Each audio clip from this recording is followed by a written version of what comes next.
Sebelum guna pakai minum makan, syariat telah menetapkan pelajari ilmu halal haram agar kita lebih bersedia menuju syurga yang ditambah.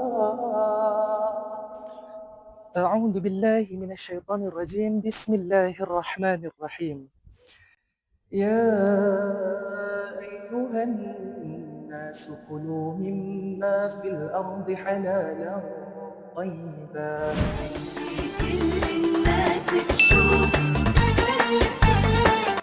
Halalan Thayyiban bukanlah sekadar satu slogan.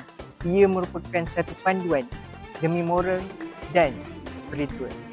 Di bumi Allah yang luas ini, Allah telah hamparkan rezekinya tanpa batas. Tetapi hanya satu jalan yang membawa keberkatan, iaitu jalan halalan thayyiban. Menerusi firman Allah Subhanahu Wa Taala yang saya bacakan sebentar tadi, yang membawa maksud, wahai sekalian manusia, makanlah daripada apa yang ada di bumi yang halal lagi baik. Untuk itu, jom ikut saya terjah rakyat sejagat yang berada di sekitar sini untuk kita tahu apa pandangan mereka tentang halal.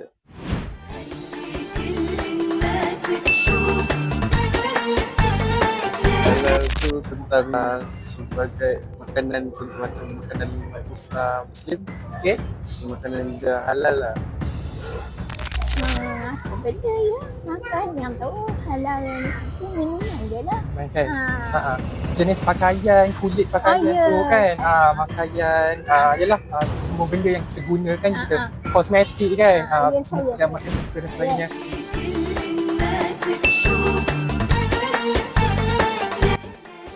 Jadi, menerusi apa yang kami telah terjah tadi, rata-rata masyarakat masih lagi mengingatkan bahawa halal hanya sahaja makanan dan juga minuman.